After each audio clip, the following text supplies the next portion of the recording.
Bihar board कक्षा 10th के वैसे स्टूडेंट जो अपना एग्ज़ाम 2024 में क्लियर करने वाले हैं, मतलब उनका एनुअल एग्ज़ाम होगा 2024 में। तो उनको पता होगा कि उनके एनुअल एग्ज़ाम के पहले उनका सेंटअप एग्ज़ाम होता है, उत्प्रेषण का परीक्षा जिसको हम बोलते हैं सेंटअप की परीक्षा। तो सेंटअप परीक्षा होने वाला है, तो उसके लेकर यहाँ पे नए जो डेट जारी हुआ है सेंटअप एग्ज़ाम का क्लास 10th के लिए, वो भी इस वीडियो में बताएंगे।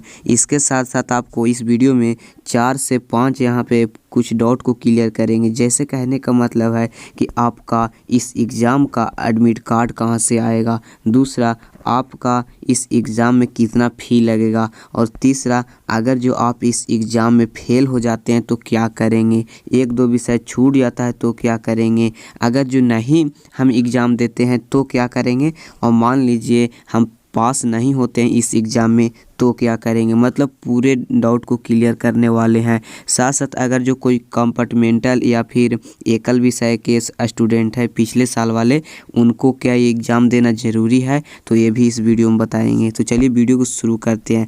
इससे पहले अगर चैनल पर नए हैं तो सब्सक्राइब कर लीजिए। बिहार बोर्ड के लगातार ऐसे इन्फॉर्मेशन वाली वीडियो आपको मिलता रहेगा। यहाँ पर क्या कह रहा है कि मैट्रिक वार्षिक परीक्षा 2024 के लिए सैद्धांतिक एवं प्रायोगिक विषयों की सेंटअप परीक्षा दिनांक आपको 23 तारीख 11वां महीना 2023 मतलब 23 नवंबर से लेकर के 27 नवंबर के बीच में आयोजित होगी। जो इस प्रकार से रूटीन आपको दिया गया है। मतलब आप इतना जान लीजिए कि 23 तारीख से लेकर 27 तारीख नवंबर में आपका एग्ज़ाम होगा। इसके बाद यहाँ बताया जा रहा है किस डेट को कौन सा आपको एग्ज़ाम होगा। जैसे कहने का मतलब है कि सबसे पहले गुरुवार 23 तारीख को यहाँ पे प्रथम पाली में आपका हिंदी की एग्ज़ाम रहेगा। अगर कोई बांग्ला, उर्दू और मैथिली के एग्ज़ाम कोई स्टूडेंट है तो उसका एग्ज़ाम देगा। सेकेंड सीटिंग में आपको यहाँ पे हिंदी के साथ में संस्कृत रहेगा।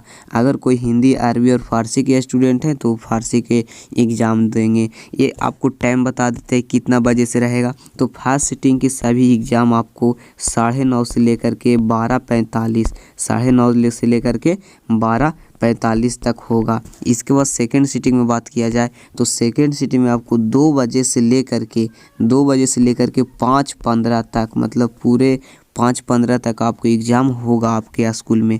ठीक है, इसके बाद हम आ जाते हैं 23 तारीख के बाद 24 तारीख को। 24 तारीख को यहाँ पे फर्स्ट सीटिंग में साइंस का एग्ज़ाम है। अगर जो कोई स्टूडेंट यहाँ पे दृष्टिबाधित हैं तो उनका संगीत का एग्ज़ाम रहेगा।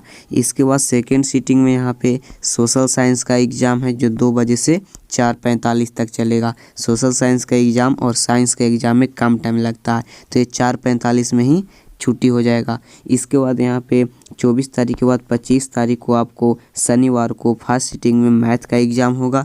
फर्स्ट सीटिंग में मैथ का एग्ज़ाम होगा जिसमें आपको अगर जो कोई स्टूडेंट दृष्टिबाधित है तो उनका यहाँ पे होम साइंस का एग्ज़ाम होगा। इसके बाद सेकेंड सीटिंग में अंग्रेजी का एग्ज़ाम होगा आपको, जो यहाँ पे 2 बजे से लेकर 5:15 तक होगा। इसके बाद आपको बता दें 27 तारीख को आपका अंतिम एग्ज़ाम 27 तारीख को होगा, जिसमें आपको अगर जो आप एक्स्ट्रा विषय लेते हैं जिसको कहते हैं ऐच्छिक विषय, तो उसका एग्ज़ाम होगा। अगर जो और भी एक्स्ट्रा विषय है जो व्यावसायिक ट्रेड के अनुसार है तो उसका कुछ इस प्रकार से यहाँ पे सेकेंड सीटिंग में होगा। तो आई होप पूरा आप ये रूटीन को पूरा आप जान गए हैं, तो इसमें कोई आपको दिक्कत नहीं होना चाहिए। फिर से बता देते हैं 23 तारीख को आपको हिंदी संस्कृत है, 24 तारीख को साइंस सोशल साइंस है, और 25 तारीख को गणित और अंग्रेजी है, 27 तारीख को दोनों यहाँ पे सीटिंग में ऐच्छिक विषय है। चलिए इसके बाद हम कुछ आगे बता देते हैं। यदि कोई विद्यार्थी सेंटअप परीक्षा में शामिल नहीं होता है, मान लीजिए पहले ही हम बताए थे कि अगर जो विद्यार्थी को सेंटअप परीक्षा में नहीं शामिल होता है तो उन्हें फाइनल एग्ज़ाम में अनुत्तीर्ण किया जाएगा, और ऐसे विद्यार्थी वार्षिक परीक्षा 2024 में सम्मिलित नहीं होंगे। याद रखिएगा, अगर जो कोई सेंटअप परीक्षा में फेल होते हैं तो वो एनुअल एग्ज़ाम में नहीं बैठेंगे। तो अगर जो आप एग्ज़ाम नहीं देते हैं तो अपने जो स्कूल के प्रिंसिपल है उनसे कॉन्टेक्ट कीजिए, वो शायद आपको मना ना करे।